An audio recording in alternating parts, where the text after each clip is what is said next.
Hello, Deshidalek, and welcome to Man's Mission for Tibet with Frederick Hyde-Chambers. This is the second interview in English in the series. The first interview was with John Billington, but we're very happy to have Riki, as he's known to many of us, here with us today. So thank you very much for joining us. It's a great pleasure. So Thank I've you. got a few questions to ask you about your life and your general relationship with Tibet and your activities for Tibet. But I'm going to just start with a question about your, what was your family sort of, background and upbringing before you encountered Tibet? Okay. My family were in the movie business, in fact, and I was destined for the movie business. So I went to a vocational school and was a child actor for a time. And then Tibet intervened and my career took a different course. Amazing. So can you remember when you first learned or heard about Tibet, and then what was your first personal encounter with Tibet? I sort of sometimes think with people that I've met that there is a karmic relation. So I was very interested in religions, and I'd heard a little about Tibet through books. There was very, very little then at that time. And then I had this pen friendship. And my pen friend was at Mount Hermon School in Darjeeling. And that was my first real interaction. Mm. So during this pen friendship, is this when you first found out about Tibet and the situation? Yeah, and I got in involved Tibet? with the Tibet Society. Mm-hmm. Mm-hmm. And there was then an organisation called the Tibetan News Agency. I sort of had this drive to get involved, really, Mm-hmm. and to know more. Mm. So were the first things you were hearing about more sort of the political situation? Very early on, yes. Mm-hmm. Right. Yeah. Wow. So can you then tell us about your activities with Tibet Society? How did you start to get involved, and how was it that you came to work for them? My parents were very good, and I sort of realised this, I guess, more further on afterwards, really. And they knew that I was very interested, and there was a post that was advertised in the Tibet Society, and they said, okay, why don't you go for it? Mm-hmm. And I did, and in retrospect I'm amazed, but that was my first job. Mm-hmm. Wow. So which year was that, and sort of? It was the 1960s, awful long time ago. But I was very lucky because the Tibet Society then was helping the Tibetan government politically, so there were the UN resolutions and so on, but also clearly with the refugees, where the refugee situation was incredibly raw at that time. And it was also helping in the coordination of the evidence to the International Commission of Jurists. Mm-hmm. And definitely, because I was involved in that,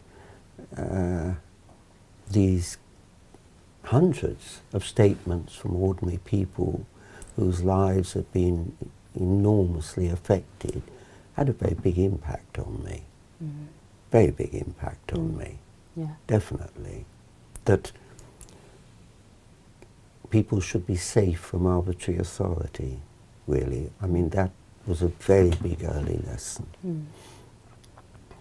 That was very early to be involved with Tibet politically. I mean, there were not that many Tibet support groups. There wasn't any. Around that. No, there wasn't any in the UK at all. Yeah. I mean, the Tibet Society did everything. And also, the founders were still alive. Mm. So people, Hugh Richardson, who'd known Tibet, Olaf Caro, who'd been with the Foreign Ministry in northern India, and there were very few Tibetans at that time in Britain as well. So it must have been quite a challenge to, I mean, how would you say was awareness of Tibet in the 60s in the UK, and how did you go about, confronting that challenge?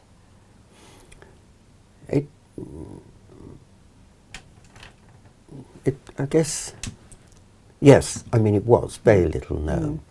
On the other hand, China just didn't bother with the outside world because you had the start of the Cultural Revolution, and in the Chinese embassy they wouldn't come out. So it meant that you could advocate and you didn't have an incredibly powerful opponent who had much more wealth than you and could maybe influence the environment to a greater extent. I think also it was a time of flower power and big social changing, and there was interest in the East and generally in Buddhism. I mean, the Dalai Lama obviously hadn't begun his travels until 73 in Europe. So in some ways it was, in some ways I'd say it was a bit easier, actually. We had, I mean, a very regular visitor to the office was David Bowie. Oh, really? Wow. Yes, who, and then he got interested and involved, and he did a concert at the festival hall, sort of based on Tibet. There were awful lot of people came to the doors of the Tibet Society, really. Which, and obviously personally, I learned an awful lot, really, from that. Yeah.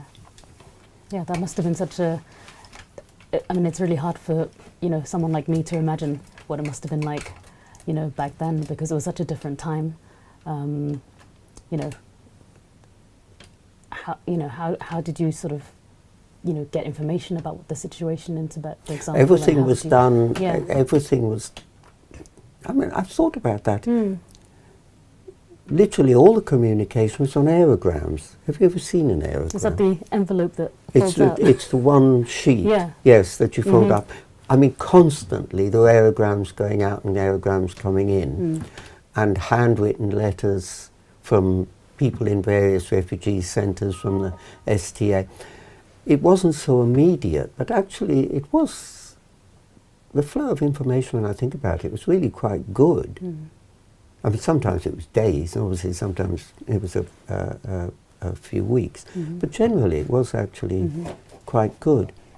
So you mentioned earlier that there were not that many Tibetans in the UK in the 60s.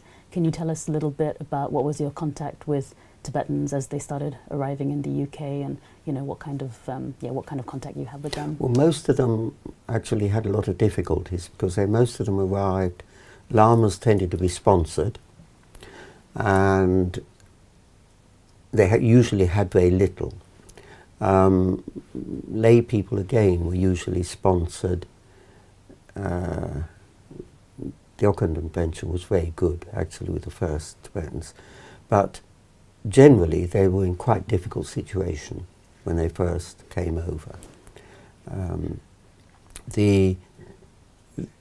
There was an extraordinary perception that every Tibetan had magical powers. I can imagine. And if they were Lama, even more that they had magical powers.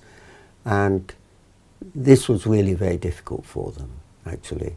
And it also made managing things for them, also getting people to realize that they were normal individuals, but that they actually really needed help and support. So managing those expectations was definitely difficult.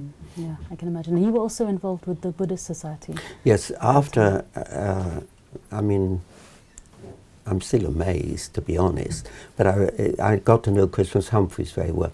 The Tibet Society was in the basement of the Buddhist Society, and he was enormously supportive and felt very strongly about Tibet. And I sort of got to know him very well. And they'd had 3 mature lady general secretaries, and I think because I was young and we sort of wanted to bring a slightly different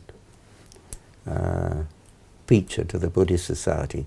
So he asked if I'd like to be General Secretary of the Buddhist Society. So knowing nothing, I would say, I became General Secretary of the Buddhist Society, but sort of kept up all the Tibet involvement, which he was very good with.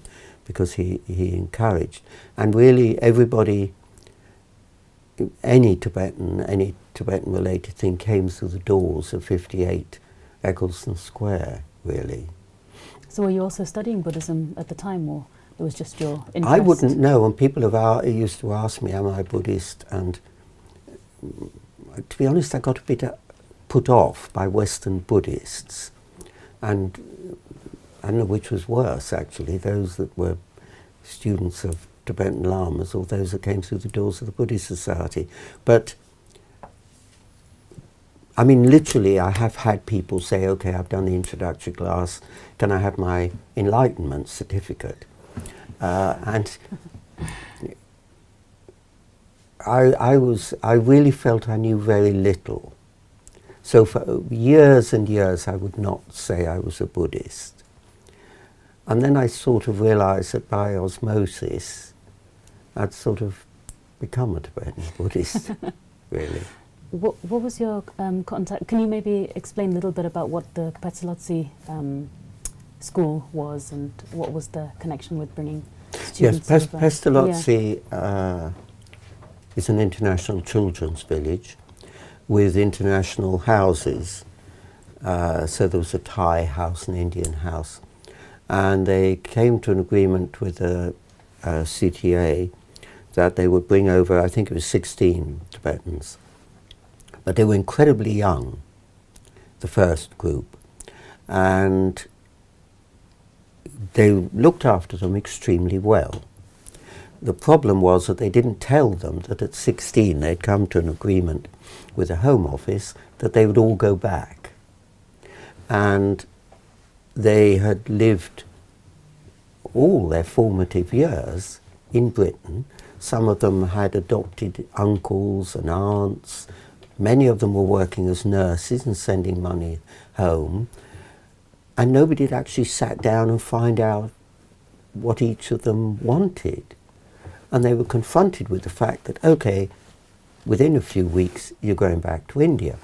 So, and these were my friends. So it was, for me, it was a very formative experience, really, of working with immigration tribunals to keep them in the country. And I mean, it wasn't just me, it was obviously other people and so on. But it had a big impact on me. And it was very difficult then also because Tibetans were on Indian identity cards. There was a general feeling that there were too many Indian immigrants. So there was quite a push to reduce Indian immigration. Generally, the immigration authorities and the Home Office thought the Tibetans were Indian. And so getting it clarified that they weren't adding to the number of Indian immigrants, there were only about 16 of them, was something of a challenge. And I mean, fortunately, nobody did get deported. I mean, somebody got put in prison, and we did think that he would be deported, but in fact he wasn't. But I would say that really most of the Tibetans that came over in the early days definitely had quite challenging times. Maybe not all of them as severe as that, but it wasn't easy. Mm-hmm. Yeah. So there was no community. They were a small group of individuals really trying to find their way, and often with really financially tested, actually. Mm. So that's quite amazing that you've sort of seen the Tibetan community sort of grow over the years, because you were here at the very beginning. No, it's what I find enormously inspiring, because when I think about Tibetans in India and first working with the refugees, and everybody was on road camps. You know, I mean, it was so basic. And then people who came over who, I mean, people were seeing an underground train for the first time. Things were so new. And now I think of the Tibetan diaspora, and there isn't a profession, I should think, where there isn't a Tibetan who is involved. I mean, it's an amazing, and I think it's an inspiring story, actually, of how the diaspora has integrated, how it's developed itself in different countries.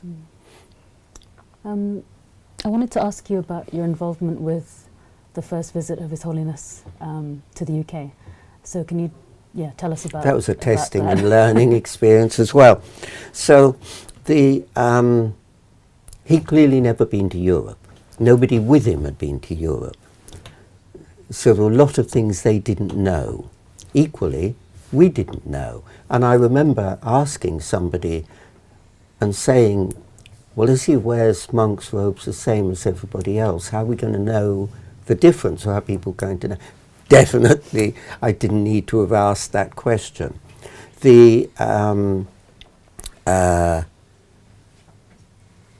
committee was set up, which was headed by the Edward Carpenter, the Dean of Westminster, who was incredibly supportive.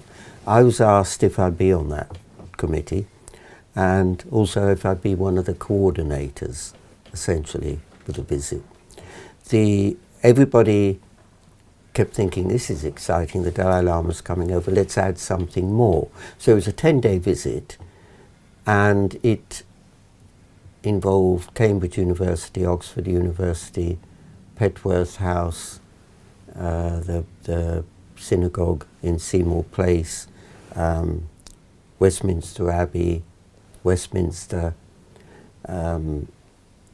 So quite a lot of logistical movement.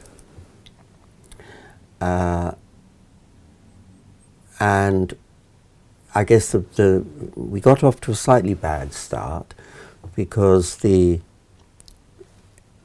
in fact Lodi Gary, that's where I first met him, actually in Tenzing Geshe as well. They all arrived after going to Europe, and in Europe they had been given police, very noticeable police protection, and all the policemen have guns. Here it was decided that no, we wouldn't give police protection, but the police would be informed of his movements. So literally my first job when they arrived at Heathrow Airport was to sign off for their guns and ammunition of his bodyguard, which sort of wasn't a terribly good way to begin. And then they went out and there was no police protection. So very understandably, people were really agitated about this. However, we did, in the middle of the countryside, and there was a lot of cross-country driving. The driver of His Holiness's car went into the back of a Mini as it stopped at a pedestrian crossing, and His Holiness was thrown on the floor and generally I ended up picking His Holiness off the floor of the car, and everybody went out in this darkness of the countryside, and I mean the poor woman in the back actually had whiplash. I mean the Mini was badly damaged, and I thought, I am sunk now. How on earth, do we get ourselves out of this situation? And by some extraordinary karmic fate, possibly, literally it was outside a village police station. So went into the village police station, and they said, oh yes, we knew you were passing by, don't worry, we'll look at. I said, you're not going to believe this, but actually we've got the Dalai Lama outside. We've run into the back of somebody. And they did, and they were incredibly good, and they looked after the couple, and they got because our car was rather damaged as well, got us a taxi, so we arrived in a rather battered taxi. So it had its challenges, that visit. Yeah, that's quite a story. Was that the first time you met His Yeah, it Holiness? was the first time I'd met him. Yeah. Yes. And Lodi Gary and Tessie Wendy, and everybody was much younger, really. Yes. I would say that the fact that I mean, he's got much more skilled in handling audiences, but from that time, it was very clear that he was somebody who definitely had a gift in engaging with people, and people were enormously impressed. And he, I mean, he met some significant individuals, Hudi Menuhin, Harold Macmillan, who'd been Prime Minister, Lord Mountbatten, who was a member of the royal family that got blown up by the Northern Ireland. I mean, everybody was definitely impressed with him. I would say that was, and I mean, I did think, why on earth did I ask, how will we know if he's dressed the same as the other monks, which is different, because you knew, really. Yeah. And obviously he was very young and hadn't had any of these experiences before. And that, yes, that definitely had a big impact. What were sort of the kinds of events that were organised? Were they sort of public talks, or was it more sort of... No, so he talked in big events, actually, in Cambridge, in Oxford University. He was due, I mean, all the board of the British Museum were due to meet him. I mean, people were seriously impressed with him. The synagogue, it was the Dean of Westminster arranged for him to pray at St Edward the Confessor's shrine in Westminster Abbey. That was a very big deal, because Buddhists had definitely never done that before. And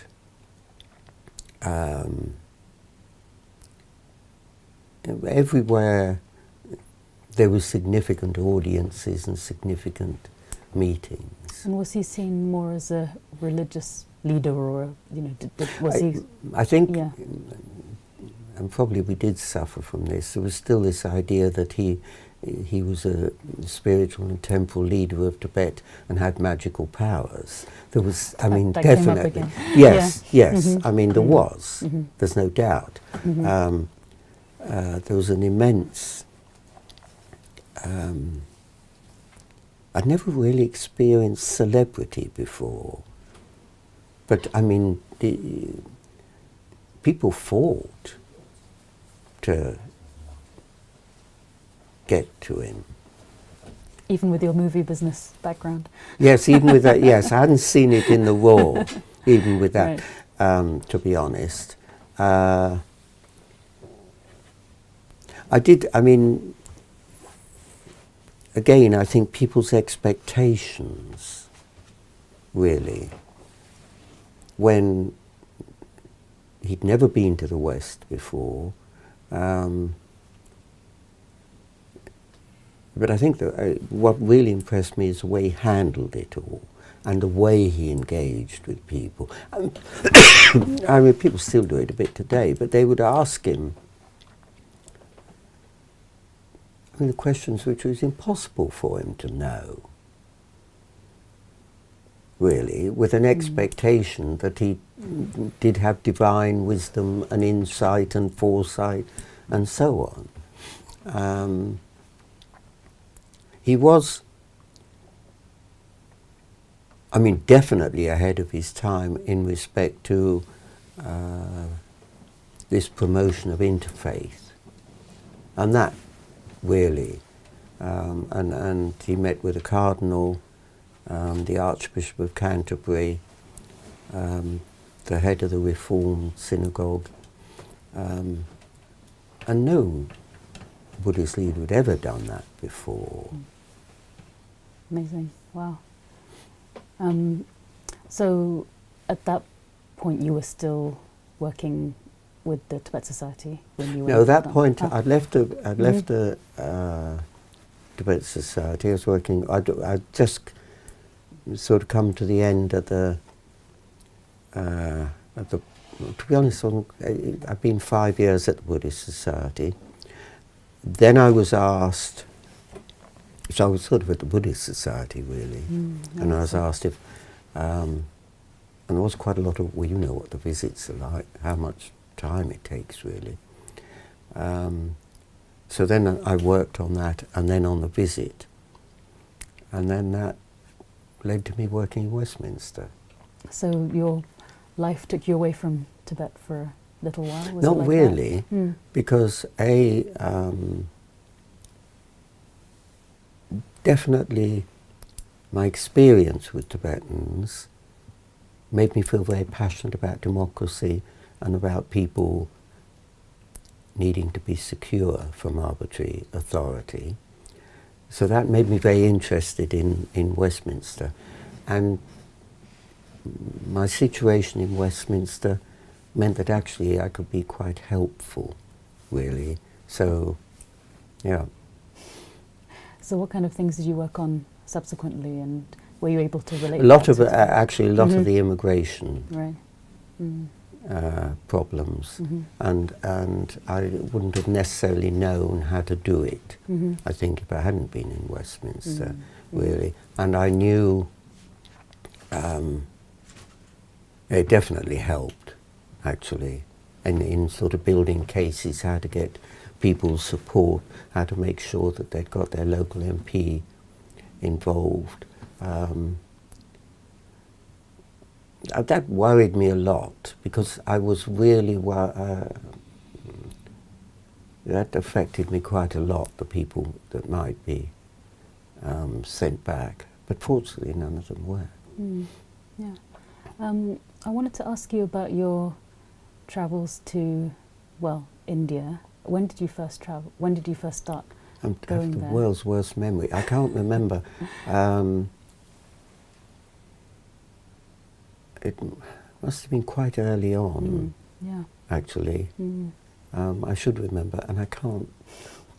I was invited to a sort of discussion. I think it was just after the European visit, really, on to how... 70s. Yes, late 70s, I would say. Yeah.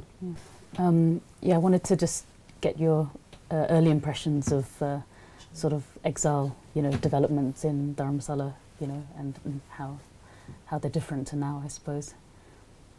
I mean, it's amazing if you look at actually what's been achieved over the years, and if I look at the political institutions and the way those have grown in sophistication. One of my visits, we took some MPs to see the Parliament, and they were totally surprised to see that the procedure was identical to Westminster, because the Tibetan government in exile had asked officials in the Lhasa to advise them on procedure. So it mirrors Westminster completely. But the Tibetan, I work now professionally with parliaments in countries in transition. Tibetan parliament is more effective and more professional than some of those parliaments that I've worked with in small countries. Were you involved at all in the sort of early development of the parliament in exile? Were you, or do you know much about that? Not really. Oh, okay. No. Yeah. So in your earlier trips, you went for meetings in yes, they all tended to be about a week long. I can't think how many times I've been to Dharamsala, but I know India very little. So what about travelling to Tibet, because you have been to Tibet? Yes. I wanted to ask you about David Ennals was president of the Tibet Society and was very passionate about the issue of Tibet, but he was also a very good friend of China, and he pushed and worked for it to become part of the United Nations, and he'd also worked on health programs with the Chinese government when he was Secretary of State for Health, and we'd pushed to visit Tibet, and we were kept being told that the weather wasn't very good, mostly that the weather wasn't very good, so it wasn't very opportune for about 18 months. They still use that line. Yes. Yeah. And then suddenly we were told, yes, we could go. And we said, okay, we sort of had to come to a deal whereby we had to accept that we would have a minder. We had to accept that what we were doing was to quite a degree under Chinese control. But we said we wanted to take a British citizen, another British citizen with us, who was Yishi Tsultum, who had been a Juto monk and had obviously escaped from Tibet, which, much to our surprise, they accepted. Literally on the day that we were going to discuss the final arrangements, the major demonstration in Lhasa took place, which was on the news. And David and I said, okay, what should we do? So we decided we wouldn't mention it, we'd wait for them to mention it. And we talked for an hour and a half, not a word was said. And we couldn't really figure out why this was. Why, when they didn't want us to go when the weather wasn't clement, and now when there's sort of fighting on the streets and it's on our national news, didn't they mention it? We did realise after, when we were there, the Foreign Affairs Commission did want some sort of more moderate approach by the United Work Front. And they thought that David, because he was very well regarded within the Chinese government, would be able to get that message across. So we were allowed to go. But we didn't actually, we couldn't figure out why we were allowed to go. So you went to Lhasa? We went to Lhasa, we went outside Lhasa. I had never, ever experienced the situation of being in a room and somebody coming in and you can feel people's fear. It was only a few days after the demonstration, and you'd walk anywhere and somebody would press a piece of paper in your hand. So we had 600 pages of essentially ordinary people. I mean, they're not sort of plotting to overthrow the state. And we wanted to do a lot of taped interviews. And the deal with the taped interviews was that we wanted to keep the names separate from the tapes. When people knew that we were going to see the Dalai Lama when we came out, they all wanted to put their names on the tape, which I found enormous strain, to be honest, because I was really worried that, you know, these things the Chinese would get hold of. It had an enormous impact on me because people's expectations were that if people outside knew the truth, things would change. And David and Yishi and I knew this wouldn't happen, however hard we worked and whatever. And that had a big impact on me, actually, because you did feel the responsibility, really. Yeah. I mean, Yishi was remarkable because Yishi was a bridge and a gateway to ordinary people. People trusted him. They definitely didn't trust people around us, but they would, and unusual things happened. I mean, the most unlikely people would ring him up and say, okay, go to such and such a place and we'll arrange a meeting for you. I mean, Yishi really made our meetings. We had one of the last meetings we had the Director of Religious Affairs, who had quite a comfortable life, definitely, and was incredibly pro-communist all the way through. We had to go to the Nobel for a meeting with the then head of the Buddhist Society, who'd been used in enormous amount of Chinese propaganda. And he was absolutely terrified, but he said he wanted to talk to us. And essentially, he gave an interview where he said, everything I've said isn't true. This is the reality of the situation. And when we came back, and we had a few of these interviews, it was a big dilemma, because did you publish this and hang this individual out to dry, or did you not? And in the end, we felt we did have responsibility not. I mean, there were some people who it would have been powerful to identify, but we didn't. Yeah, just for the safety, yes, safety reasons. yes. Yeah, that makes sense. Yeah. Was that your only trip to Tibet? That was my only trip, sadly, to Tibet, and unfortunately, I'm not going to be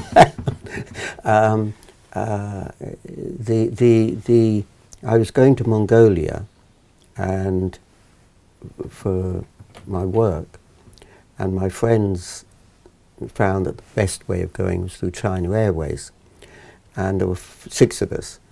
5 of them got visas, transit visas, because it was just a 24-hour stopover. But I didn't, and I was told I had to go to the embassy. So, and some years afterwards, but it sort of, there was a good thing and a bad thing out of it. So I went to the embassy and they asked me what I thought of the Dalai Lama for an hour. And I was terribly polite and said, well, I know that the government doesn't think this way, but this is what my personal experience is. And I didn't slag off the Chinese at all. So then they disappeared for half an hour and then came back and said they've got to refer it to Beijing. So I was I thought, well, we must be doing something right in the Tibet Society if we're worthy of this attention. Anyway, then in going to the airport, I got a phone call saying, I'm terribly sorry, but you're not going to be given a transit visa. So, I mean, this was not good news from a work point of view. So I then thought, okay, nobody officially from China Airways has told me this. So I'm going to pretend I don't know. So the woman at the desk said, I'm sorry, it's more than my job's worth, I'll have to tell my manager. So the Chinese manager came out and I told him, pretended I didn't know that I needed a child. And then he disappeared and I thought, I'm completely done now because he's going to find out I've been to the embassy, I'll probably lose the ticket and everything else. After an hour, he came back and said, okay, I booked you on the flight, the next flight, and your luggage. When it's sort of within the time slot when you need a transit visa. There's within a certain time you don't. I never quite worked this out, but I had to wait half an hour before going out, because then I would fall outside the time when it was needed to have a transit visa, which is actually not easy because anyway, when we came out then, we came straight out to where you're meant to exit. So I had to go and hide in the loo. But for half an hour? Yeah, and also my, the other 5 sort of had to find things to do. So then we all went through. They were their transit visas, me not. But technically, I didn't need a transit visa because apparently I'd somehow fallen outside the time slot. And it was true. They were not at all happy, but I didn't. So I guess I learned 2 things out of that. One is nothing is too small for the Chinese, that this little organisation they'd picked up. I'm going literally just on a transit visa. The second thing is that commerce overcame security, because essentially he was part of the Chinese setup, but he helped me to get round it, really. Wow. So they told you very clearly that you couldn't do it, and then you did it anyway. And then, yes. And then it was fine. yes. That's really funny. So that clearly was a significant trip for you, the trip to Tibet. Very. And then not long after was the conferment of the Nobel Peace Prize to His Holiness. So can you tell us a little bit about your involvement in that and your memories? John Billington suggested to the Tibet Society, and So we set up a committee, which was David Ennells, Dean Edward Carpenter and myself. And it's quite a unusual group of individuals who can make nominations, really, and quite a small number of individuals. I mean, parliamentarians are one of them. And we wrote individual letters. I mean, there were two things I would say we did. And then also we coordinated with International Campaign for Tibet, Lodi Gary, with the US, and other people were doing the same in other countries.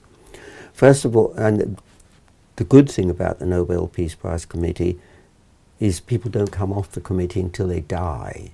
So you know, if you've sent them a lot of briefing and you don't get it this year, you can work at it for the next year, and the same people, you're not starting with a whole new group. And we sort of got feedback that he was sort of moving up, really, and of ways as to quite how to pitch it.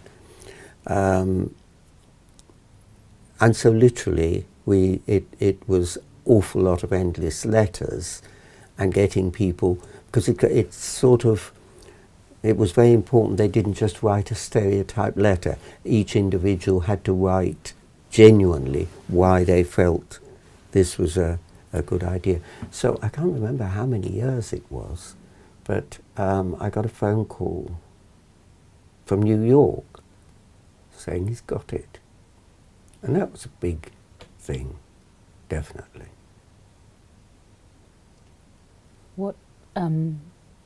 What sort of changed after that, or what was the impact? I think the reason I felt it quite profoundly, because I knew for Tibetans it was really something tangible. From an advocacy point of view, it obviously was very helpful that he's a Nobel Peace Laureate. Do you think the protests and the news that the attention that had been given to Tibet had helped in the process as well? Yes, definitely, and yes, absolutely. Yeah, I think it was I mean, he's such a powerful advocate, and I mean the Tibetan community generally, in respect to non-violence. And I mean, I had friends who,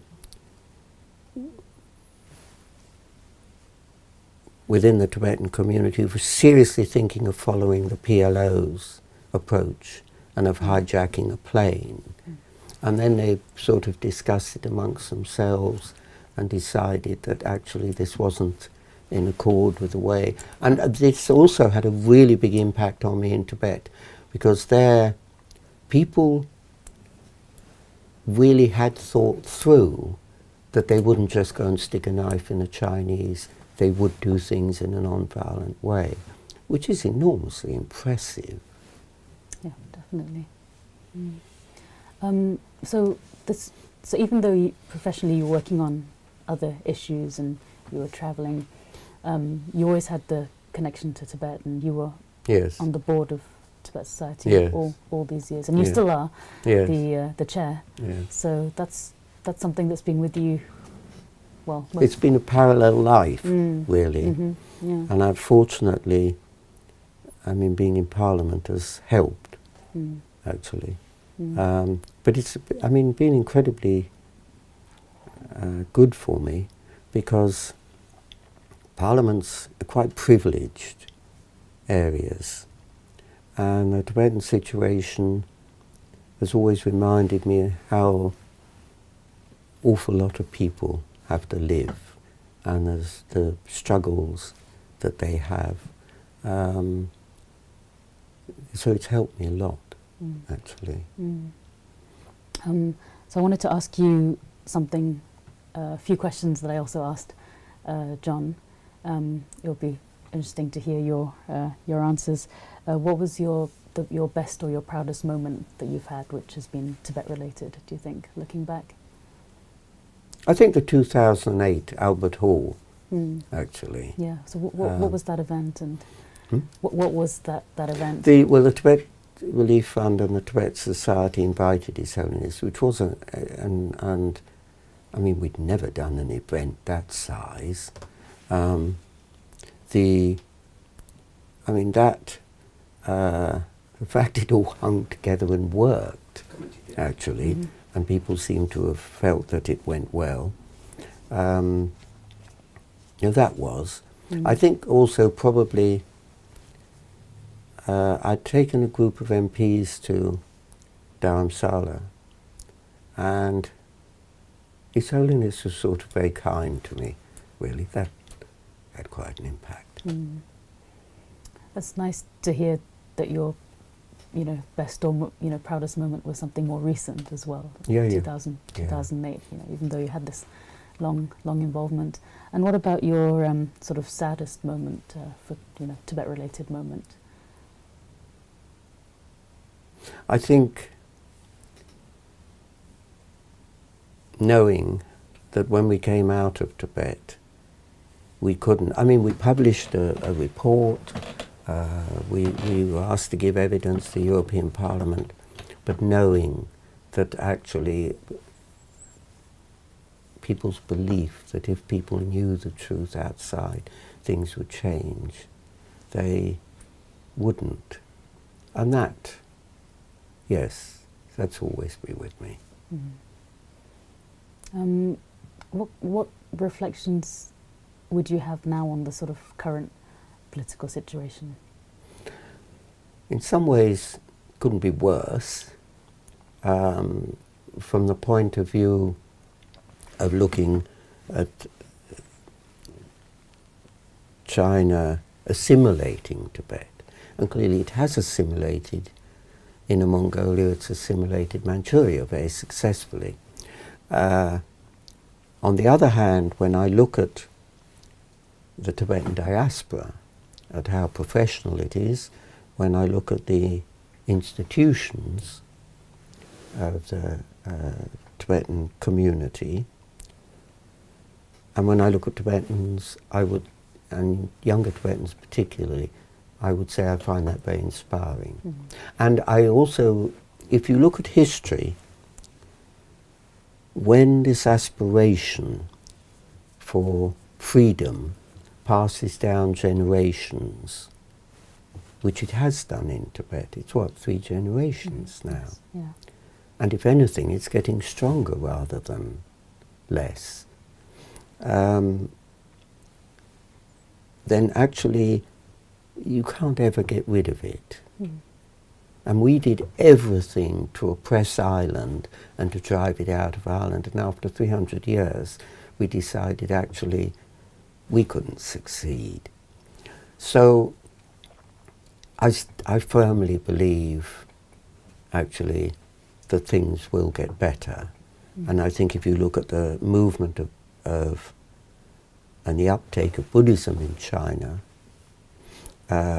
if you look at how people are becoming so sophisticated within Tibet in expressing their national identity, then that's something very, very positive. Actually, something that's just occurred to me to ask you is about sort of Britain's relationship with Tibet, or responsibility towards Tibet, because you know the British, parliamentary system very well, you know British history, you've seen, Tibetans come to the UK. I think it's awful, frankly. We had an opportunity to do something that was morally right, because we knew what the truth was. And indeed, we had, as a former chairman, somebody who designed the policy and the term suzerainty, who has written that when it was designed, it was never intended to be used in the way that it has been. And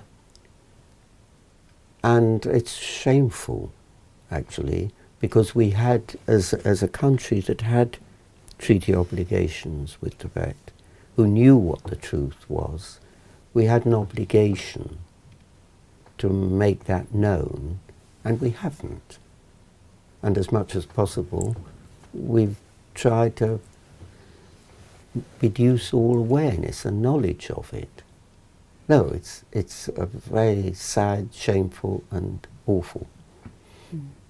Well, that leads into my sort of final question, because I wanted to ask you maybe what are maybe some suggestions or ideas you have, for the future, and maybe that can also include, how Britain can, take on a greater role or to fulfill a sort of responsibility. I think the Tibetan movement generally, but I mean, it doesn't need me to suggest this, because when I look at the 550 conference and the approaches, people are clearly thinking about this. Tibetans have to be much more assertive. Tibetan government in exile has to be much more. I mean, it's not me saying this; it's people at the conference, and absolutely rightly, they were saying that much less should be made of the victim status. Much more should be made of what Tibet has already contributed to the world, which is part of our heritage, the world, humanity's heritage. The achievement of the political institutions of the diaspora, which is unique in any diaspora. To achieve the political institutions that you have is quite remarkable. But this isn't put across in the advocacy. And I would say generally the Tibet movement needs to. I would say generally that, and again, this is not me, this was at the conference, everybody agreed quite tellingly that the CTA should call itself the Tibetan government, because it has got a legitimacy, and Tibetans need to be in the forefront of advocacy, forcefully in the forefront of advocacy. And I would 100% agree with that, because there are so many individuals like yourself who are absolutely able to advocate incredibly powerfully for Tibet. Can you tell us a little bit about other work you've done related to Tibet, which hasn't been political advocacy? Oh, I guess it's writing. And I wrote a book. My parents are writers, so I guess it's sort of.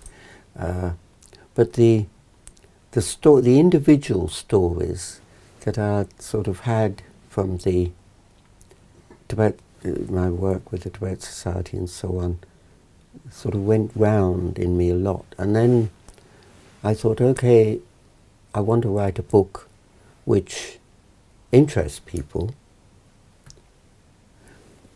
and which gets the story across of what has happened. And it took quite a while, I have to say, because it's quite a long book. And I was told that if I didn't have a Western protagonist, I would never get a publisher. And there was a lot of truth in this, actually. But I was really keen not to have a Western protagonist, because I really wanted to show what was a different society. So I had to work out various ways of building bridges so people could relate to this different society. Anyway, I must have done it quite well, because it won the Author Society Best First Novel Award and got published in 7 countries. Yeah. And I wrote it really as a historical novel. So I had to apply everything that you would apply in history. So for me, actually, the best thing, somebody, and I can't remember who it was actually, in a private office wrote to me and said, "You've sung our story for us," which is actually what I wanted to do, really. So that was sort of quite important for me, really. And then the other 2 books I did with the Ishi Sultan, the child's book, which Puffin published, which was the story of the Mouse King. And then the other one, which Shambhala Publications said, would you do a book on Tibetan folk tales? So I did that. Have you kept up your interest in Buddhism over the years? Yes. I mean, it sounds terribly worthy, but I'm chairman of the Buddhist Chaplaincy support group. I mean, for many, many years I wouldn't say I was, when people ask me, and I'd say, no, I'm a student of Buddhism. But then, actually, Tibetan Buddhism has completely shaped my values and approach to life. And now I'm of an age where I don't really have to bother about what... And I mean, there was a time when definitely, and in the area that I worked, to say you were Buddhist did make you a little weird. It would have made me a little weird anyway. Yeah. No, I mean, I'm enormously grateful. I mean, I would, and I will say this to everybody, I've gained immeasurably in my shaping of my life, my values, in so many ways from this relationship. So I've been incredibly fortunate. Do you have any observations on sort of younger Tibetans or younger Tibetan generation you see in the UK or in exile? Yes, I mean, India? They inspire me enormously in their approach, in what they're doing, the range of activities. They're a generation that can advocate incredibly well for their country. Our role should be to help them to advocate, not to advocate for them.